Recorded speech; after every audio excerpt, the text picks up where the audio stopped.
It can be a real challenge because it's a double-edged sword, like you said. Some folks will say, make that money, and that's how you're going to make the biggest impact, right? Go down a career path that's going to provide you the finances then to provide to charities and things like that.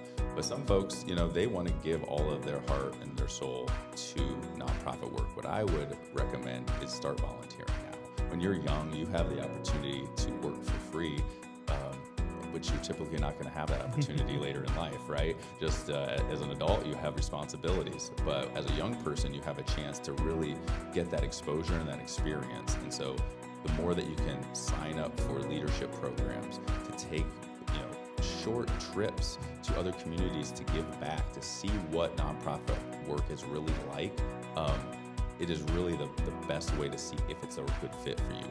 Talk to leaders in those positions and talk to them about their path. A lot of times, folks didn't think they'd be in that position to be a nonprofit leader earlier in their career. It was something that fell into their lap naturally, or a cause that became very important and dear to them. So I would also encourage folks to follow their passions, but they also, in the same breath, sometimes doing your passion as your career sometimes can kind of deaden that passion into you.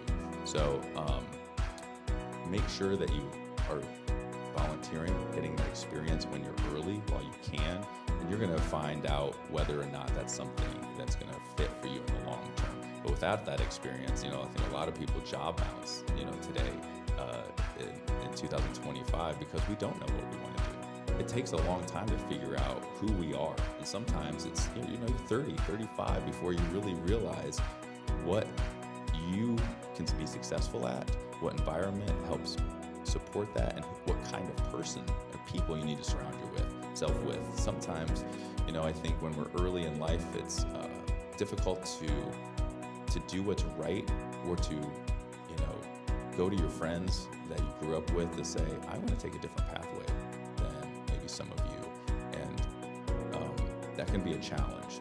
And so have the courage of your convictions, get out there, connect with the communities you want to make a difference in, and see if it's a good fit for you. And you'll realize pretty early whether or not that's going to be a good fit.